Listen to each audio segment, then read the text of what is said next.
The BSNL subscriber you called is busy on another call. Please hold on. താങ്കൾ വിളിച്ച BSNL subscriber ഇപ്പോൾ മറ്റൊരു കോളിലാണ്. ദയവായി ഹോൾഡ് ചെയ്യുക. ഈ വാക്കുകൾ കേൾക്കാത്തവരായി ആരുമുണ്ടാകില്ല. BSNL നമ്പറിലേക്ക് വിളിക്കുമ്പോൾ നിങ്ങൾ കേട്ടിട്ടുള്ള ഈ മധുര ശബ്ദത്തിന്റെ ഉടമയാണ് ശ്രീപ്രിയ. പക്ഷേ ശ്രീപ്രിയയുടെ ഈ മധുര ശബ്ദം കേൾക്കുമ്പോൾ നിങ്ങളുടെ പ്രതികരണം അത്ര മധുരമായിരിക്കില്ല. വിളിക്കുമ്പോൾ അല്ലെങ്കിൽ കസ്റ്റമറിനെ തന്നെ ലാൻഡ് ലൈൻ ശരിയായോ എന്ന് അറിയാനായിട്ട് അവരെ തിരിച്ച് വിളിച്ച് നമ്മൾ കംപ്ലയിൻറ്റ് ക്ലോസ് ചെയ്യാൻ നോക്കുമ്പോഴോ അല്ലെങ്കിൽ അവരെ വിളിക്കുമ്പോഴോ പലപ്പോഴും എൻ്റെ ശബ്ദം ഞാൻ കേൾക്കാറുണ്ട്.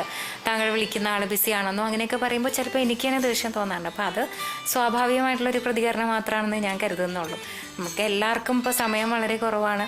എത്രയും പെട്ടെന്ന് ആളെ ലൈനിൽ കിട്ടുക എന്നുള്ളതാണ് നമ്മുടെ ഉദ്ദേശം. അത് കിട്ടാതെ വരുമ്പോൾ സ്വാഭാവികമായിട്ട് പിന്നെ പലരും നമ്മൾ അറിഞ്ഞു തുടങ്ങുമ്പോൾ ഓ ചേച്ചിയായിരുന്നോ ഇങ്ങനെ ശബ്ദം കൊടുത്തിരുന്നത്, ഞാൻ ഒരുപാട് വഴക്ക് പറഞ്ഞിട്ടുണ്ട്. അങ്ങനെ എല്ലാവരും ഒരു തമാശയായിട്ട് പറയാറുണ്ട്.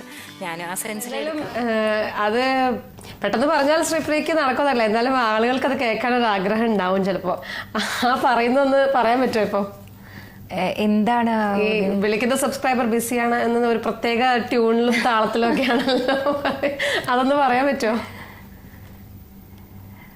താങ്കൾ വിളിക്കുന്ന BSNL കസ്റ്റമർ ഇപ്പോൾ തിരക്കിലാണ്. ദയവായി അല്പസമയത്തിന് ശേഷം വീണ്ടും വിളിക്കുക.